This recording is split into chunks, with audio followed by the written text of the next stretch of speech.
ਕਿਸਮੈ ਪਾਪ ਸਮਾਣੇ। ਸਮੁੱਚੀ ਮਨੁੱਖ ਜਾਤੀ ਹਰ ਵੇਲੇ ਤੂੰ ਮਾਸਾਹਾਰੀ ਮੈਂ ਸ਼ਾਕਾਹਾਰੀ, ਬਸ ਇਸੇ ਬਹਿਸਬਾਜ਼ੀ ਵਿੱਚ ਚੱਤੋ ਪੈਰ ਉਲਝੀ ਰਹਿੰਦੀ ਹੈ, ਜਦ ਕਿ ਅਸੀਂ ਜ਼ਿੰਦਗੀ ਭਰ ਮਾਸ ਦਾ ਤਿਆਗ ਕਰ ਹੀ ਨਹੀਂ ਸਕਦੇ, ਕਿਉਂਕਿ ਮੈਂ ਮਾਸ ਤੂੰ ਮਾਸ, ਸਾਨੂੰ ਜਨਮ ਦੇਣ ਵਾਲੀ ਸਾਡੀ ਮਾਂ ਮਾਸ, ਸਾਡਾ ਬਾਪ ਮਾਸ, ਪਤਨੀ ਮਾਸ, ਉਸ ਤੋਂ ਜਨਮਿਆ ਬੱਚਾ ਮਾਸ।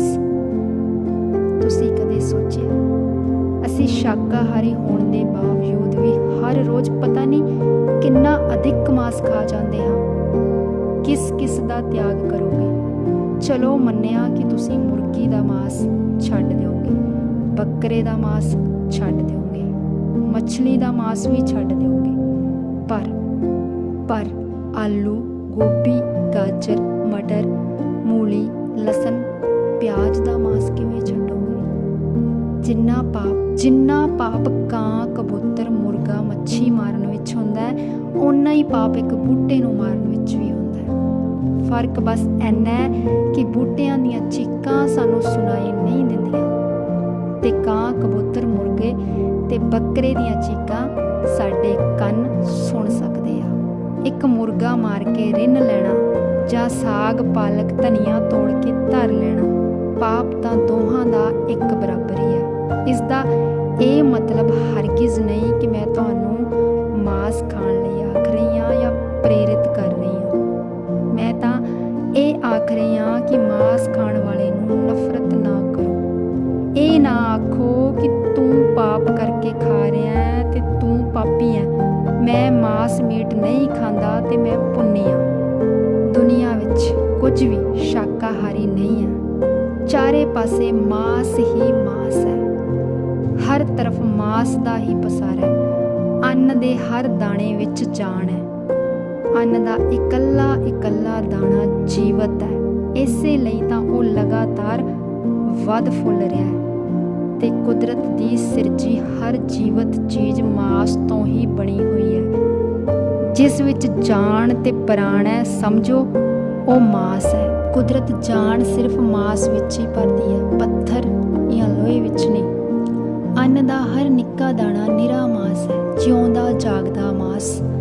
ਇਸ ਹਿਸਾਬ ਨਾਲ ਦੁੱਧ ਵੀ ਸ਼ਾਕਾਹਾਰੀ ਨਹੀਂ ਆ, ਕਿਉਂਕਿ ਦੁੱਧ ਵੀ ਮਾਸਾਹਾਰੀ ਭੋਜਨਾਂ ਵਿੱਚ ਹੀ ਆਉਂਦਾ ਹੈ। ਫਿਰ ਤਾਂ ਦੁੱਧ ਪੀਣ ਵਾਲੇ ਸਾਰੇ ਪੁੰਨੀ ਲੋਕ ਵੀ ਪਾਪੀ ਤੇ ਅਪਵਿੱਤਰ ਹੀ ਹਨ, ਕਿਉਂਕਿ ਦੁੱਧ ਬਿਲਕੁਲ ਵੀ ਸ਼ਾਕਾਹਾਰੀ ਨਹੀਂ ਆ। ਸਭ ਤੋਂ ਪਹਿਲਾਂ ਤਾਂ ਉਹ ਮੱਝ ਰੂਪੀ ਚਮੜੇ ਦੇ ਥੈਲੇ ਜਾਂ ਗੁਥਲੇ ਵਿੱਚੋਂ ਹੀ ਨਿਕਲਦਾ ਹੈ ਜਾਂ ਥਣਾ ਰਾਹੀਂ ਚੋਇਆ ਜਾਂਦਾ ਹੈ। ਦੁੱਧ ਦੇਣ ਵਾਲੀ ਮੱਝ ਜਾਂ ਗਾਂ ਵੀ ਚਮੜੇ ਅਤੇ ਮਾਸ ਤੋਂ ਹੀ ਬਣੀ ਹੈ।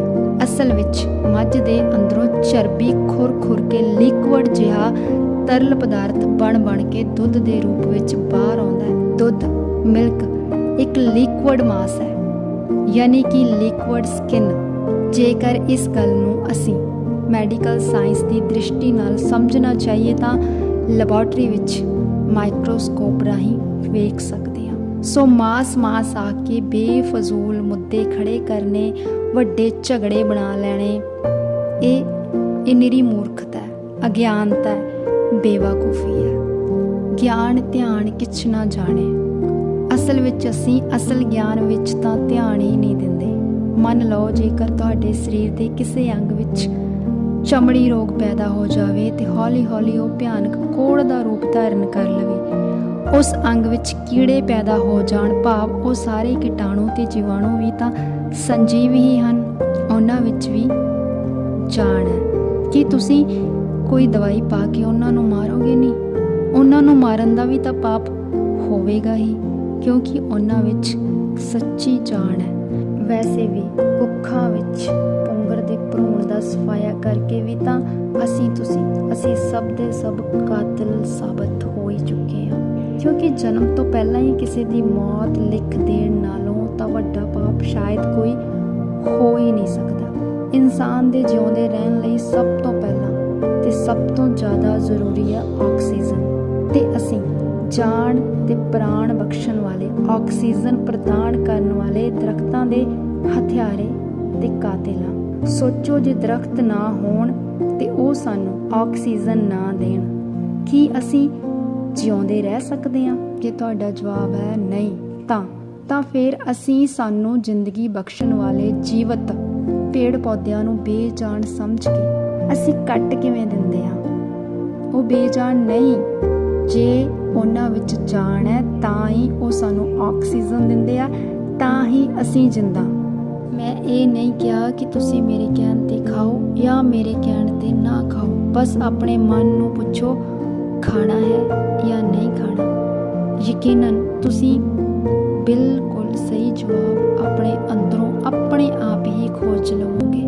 ਪਰ ਮਾਸ ਖਾਣ ਵਾਲਿਆਂ ਨੂੰ ਨਫ਼ਰਤ ਵੀ ਨਾ ਕਰੋ, ਕਿਉਂਕਿ ਆਖਰਕਾਰ ਤੂੰ ਵੀ ਤਾਂ ਮਾਸ ਦਾ ਹੀ ਲੋਥੜਾ ਜਾਂ ਢਾਂਚਾ ਹੈ। ਅਸੀਂ ਸਭ ਮਾਸ ਵਿੱਚੋਂ ਹੀ ਜਨਮੇ ਹਾਂ, ਮਾਸ ਵਿੱਚ ਹੀ ਜੀਵੇ ਹਾਂ ਤੇ ਮਾਸ ਦੀ ਹੀ ਸਿਰਜਣਾ ਕਰਦੇ ਹਾਂ। ਅਸੀਂ ਚਾਹ ਕੇ ਵੀ ਮਾਸ ਦੇ ਤਿਆਗੀ ਨਹੀਂ ਬਣ ਸਕਦੇ, ਫਿਰ ਅਸੀਂ ਕਿਸੇ ਹੋਰ ਨੂੰ ਇਹੀ ਮਾਸ ਤਿਆਗਣ ਤੇ ਕਿਵੇਂ ਮਜਬੂਰ ਕਰ ਸਕਦੇ ਹਾਂ? ਜਾਂ ਮਾਸ ਖਾਣ ਵਾਲੇ ਇਨਸਾਨੀ ਮਾਸ ਨੂੰ ਕਿਵੇਂ ਤਿਆਗ ਸਕਦੇ ਹਾਂ? ਜੇ ਤੁਹਾਨੂੰ ਆਪਣਾ ਬੱਚਾ ਚੰਗਾ ਲੱਗਦਾ ਤਾਂ ਉਹ ਵੀ ਨਿਰਾ ਮਾਸ ਹੀ ਹੈ। ਜੇ ਤੁਹਾਨੂੰ ਕਿਸੇ ਗੁਆਂਢੀ ਦਾ ਬੱਚਾ ਦੁਸ਼ਮਣ ਜਾਂ ਬੁਰਾ ਲੱਗਦਾ ਤਾਂ ਉਹ ਵੀ ਨਿਰਾ ਮਾਸ ਹੀ ਹੈ। ਗੁਰਬਾਣੀ ਅਨੁਸਾਰ ਇਸਤਰੀ ਪੁਰਸ਼ ਦੇ ਸੰਤਾਨ ਪੈਦਾ ਕਰਨ ਦਾ ਸੰਬੰਧ ਵੀ ਮਾਸ ਹੀ ਹੈ ਤੇ ਮਾਸ ਰਾਹੀਂ ਹੀ ਨਪੇਰੇ ਚੜ੍ਹਦਾ ਹੈ। ਸਾਨੂੰ ਪਿਆਰ ਕਰਨ ਲਈ ਵੀ ਮਾਸ ਦੇ ਲੋਥੜੇ ਦੀ ਹੀ ਲੋੜ ਹੈ ਜਾਂ ਲੋੜ ਪੈਂਦੀ ਹੈ। ਉਸ ਦਾ ਰੂਪ ਭਾਵੇਂ ਕੋਈ ਵੀ ਕਿਉਂ ਨਾ ਹੋਵੇ,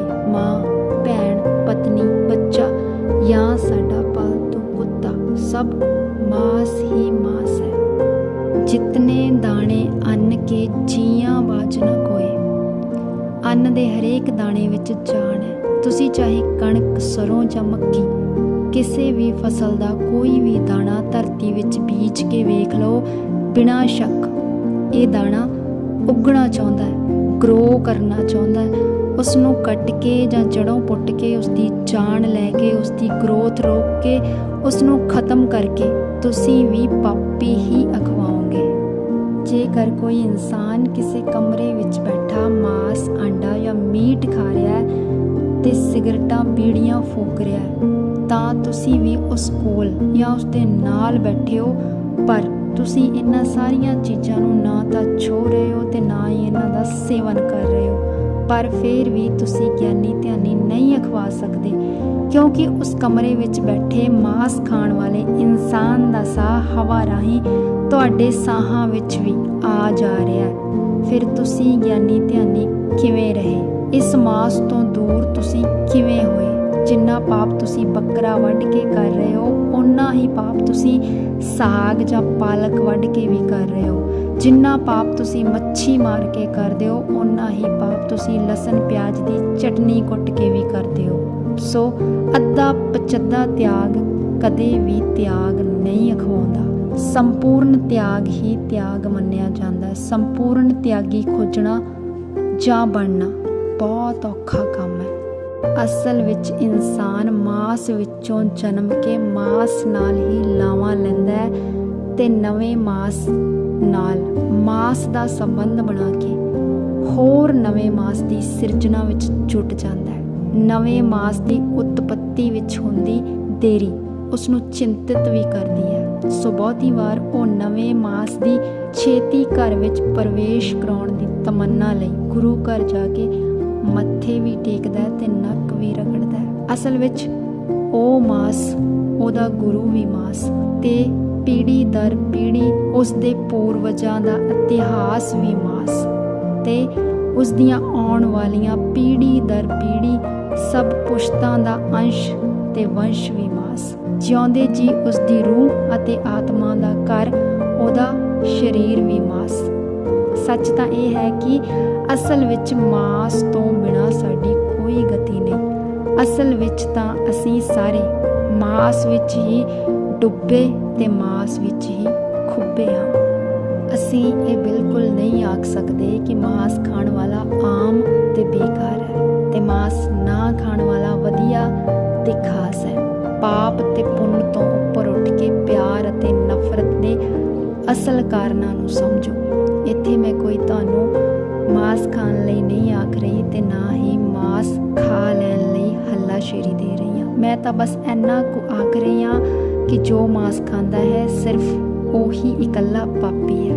ਨਹੀਂ, ਪਾਪੀ ਤਾਂ ਤੁਸੀਂ ਵੀ ਪੂਰੇ ਹੋ। ਜੇ ਮਾਸ ਖਾਣ ਵਾਲਾ ਚੰਗਾ ਤੇ ਵਧੀਆ ਨਹੀਂ ਆ ਤਾਂ ਤੁਸੀਂ ਵੀ ਮਾਸ ਨਾ ਖਾਣ ਵਾਲੇ ਵੀ ਚੰਗੇ ਤੇ ਵਧੀਆ ਨਹੀਂ ਹੋ। ਤੁਸੀਂ ਵੀ ਜਦੋਂ ਧਰਤੀ ਦੀ ਹਿੱਕ ਤੇ ਤੁਰਦੇ ਹੋ, ਤੁਹਾਡੇ ਕਦਮਾਂ ਦੀ ਪੈੜ ਹੇਠਾਂ ਆ ਕੇ ਪਤਾ ਨਹੀਂ ਕਿੰਨੇ ਅਣਗਿਣਤ ਜੀਵਾਂ ਦਾ ਕਤਲ ਹੁੰਦਾ ਹੈ। ਫਸਲਾਂ ਕੱਟ ਕੇ ਖੇਤਾਂ ਵਿੱਚ ਅੱਗ ਲਗਾਉਣ ਨਾਲ ਵੀ ਪਤਾ ਨਹੀਂ ਕਿੰਨੇ ਕਰੋੜਾਂ ਜੀਵ ਜੋ ਧਰਤੀ ਦੀ ਹਿੱਕ ਵਿੱਚ ਪਲ ਰਹੇ ਹਨ, ਪਲਕ ਝਪਕਦਿਆਂ ਹੀ ਸੜ ਕੇ ਸੁਆਹ ਹੋ ਜਾਂਦੇ ਹਨ। ਕਿੰਨੇ ਹੀ ਖੇਤਾਂ ਵਿੱਚ ਡਿੱਗੇ ਅਨਾਜ ਦੇ ਦਾਣੇ ਜੋ ਕਿ ਪੁੰਗਰਨ ਤੋਂ ਪਹਿਲਾਂ ਹੀ ਸੜ ਕੇ ਸੁਆਹ ਹੋ ਜਾਂਦੇ ਹਨ। ਪਾਣੀ ਰਾਹੀਂ ਵੀ ਤੁਸੀਂ ਹਜ਼ਾਰਾਂ ਜੀਵਾਂ ਨੂੰ ਸਬੂਤਾ ਹੀ ਅੰਦਰ ਨਿਗਲ ਜਾਂਦੇ ਹੋ। ਸਾਹ ਲੈਣ ਲੱਗੇ ਵੀ ਤੁਸੀਂ ਹਵਾ ਰਾਹੀਂ ਕਰੋੜਾਂ ਸੂਖਮ ਜੀਵਾਂ ਨੂੰ ਅੰਦਰ ਖਿੱਚ ਲੈਂਦੇ ਹੋ। ਜਿਉਂਦੇ ਰਹਿਣ ਲਈ ਕੁਝ ਨਾ ਕੁਝ ਪੀਣਾ ਖਾਣਾ ਬਹੁਤ ਜ਼ਰੂਰੀ ਹੈ। ਜੇ ਤੁਸੀਂ ਕੁਝ ਵੀ ਨਹੀਂ ਖਾਓਗੇ, ਨਹੀਂ ਪੀਓਗੇ ਤਾਂ ਕਿਵੇਂ ਜਿਉਂਦੇ ਰਹੋਗੇ। ਸੋ ਭੇਦਭਾਵ ਨੂੰ ਮਿਟਾ ਕੇ ਮਾਸਾਹਾਰੀ ਤੇ ਸ਼ਾਕਾਹਾਰੀ, ਵੱਡਾ ਛੋਟਾ, ਮੈਂ ਤੇ ਤੂੰ, ਚੰਗਾ ਤੇ ਮਾੜਾ, ਪਾਪ ਤੇ ਪੁੰਨ ਵਾਲੇ ਮੁੱਦੇ ਉਠਾਉਣ ਤੋਂ ਪਹਿਲਾਂ ਇੱਕ ਗੱਲ ਹਮੇਸ਼ਾ ਯਾਦ ਰੱਖੋ। ਜਿਉਂਦੇ ਰਹਿਣ ਲਈ ਖਾਧਾ ਜਾਣ ਵਾਲਾ ਅੰਨ ਦਾ ਹਰ ਦਾਣਾ ਜਿੰਦਾ ਜੀਵ ਹੈ। ਮੇਰੇ ਕਹਿਣ ਜਾਂ ਨਾ ਕਹਿਣ ਨਾਲ ਕੁਝ ਨਹੀਂ ਹੋਣ ਵਾਲਾ। ਤੁਸੀਂ ਖੁਦ ਹੀ ਬਹੁਤ ਸਮਝਦਾਰ ਹੋ ਸਾਰੇ। ਸੋ ਆਪੇ ਹੀ ਆਪਣੇ ਦਿਲ ਤੇ ਦਿਮਾਗ ਨਾਲ ਚੰਗੀ ਤਰ੍ਹਾਂ ਸੋਚ ਵਿਚਾਰ ਲਓ ਕਿ ਮਾਸ ਖਾਣਾ ਜਾਂ ਨਹੀਂ। ਇਹ ਤੁਹਾਡਾ ਆਪਣਾ ਨਿੱਜੀ ਫੈਸਲਾ ਹੈ।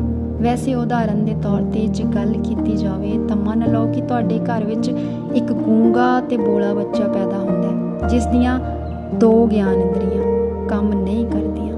ਮਤਲਬ ਉਹ ਗੂੰਗਾ ਹੈ ਤੇ ਬੋਲਾ ਹੈ, ਜਿਵੇਂ ਪੌਦਿਆਂ ਦੀਆਂ ਵੀ ਨਹੀਂ ਕਰਦੀਆਂ। ਪਰ ਜੇ ਤੁਹਾਡੇ ਬੱਚੇ ਨੂੰ ਕੋਈ ਕੁਹਾੜਾ ਮਾਰ ਕੇ ਉਸ ਦਾ ਕਤਲ ਕਰ ਦੇਵੇ ਜਾਂ ਸੜਕ ਤੇ ਜਾਂਦੇ ਦੇ ਉੱਤੇ ਕੋਈ ਸਪੀਡ ਨਾਲ ਆਉਂਦੀ ਗੱਡੀ ਉਸ ਦੇ ਉੱਤੇ ਚੜਾ ਕੇ ਉਸ ਨੂੰ ਜਾਨੋਂ ਖਤਮ ਕਰ ਦੇਵੇ ਤਾਂ ਤੁਹਾਨੂੰ ਦੁੱਖ ਨਹੀਂ ਹੋਵੇਗਾ? ਯਕੀਨਨ ਹੋਵੇਗਾ, ਬਹੁਤ ਜ਼ਿਆਦਾ ਹੋਵੇਗਾ। ਸਗੋਂ ਤੁਸੀਂ ਉਸ ਦੀਆਂ ਕੁਝ ਗਿਆਨ ਇੰਦਰੀਆਂ ਦੇ ਕੰਮ ਨਾ ਕਰਨ ਕਰਕੇ ਤੁਸੀਂ ਆਪਣੇ ਕੇਸ ਨੂੰ ਹੋਰ ਵੀ ਜ਼ਿਆਦਾ ਮਜ਼ਬੂਤ ਬਣਾ ਕੇ ਦੋਸ਼ੀ ਨੂੰ ਬਣਦੀ ਸਜ਼ਾ ਤੋਂ ਵੀ ਜ਼ਿਆਦਾ ਤੇ ਦੁੱਗਣੀ ਸਜ਼ਾ ਦਿਵਾਉਣ ਦੀ ਕੋਸ਼ਿਸ਼ ਕਰੋਗੇ। ਫਿਰ ਤੁਸੀਂ ਕਿਉਂ ਭੁੱਲ ਜਾਂਦੇ ਹੋ ਕਿ ਇਹ ਵਿਚਾਰੇ ਨੰਨੇ ਪੌਦੇ ਵੀ ਤਾਂ ਗੂੰਗੇ ਤੇ ਬੋਲੇ ਹੀ ਹਨ। ਉਹਨਾਂ ਬੇਜਵਾਨਾਂ ਦਾ ਕਤਲ ਵੀ ਤਾਂ ਪਾਪ ਹੀ ਅਖਵਾਏਗਾ।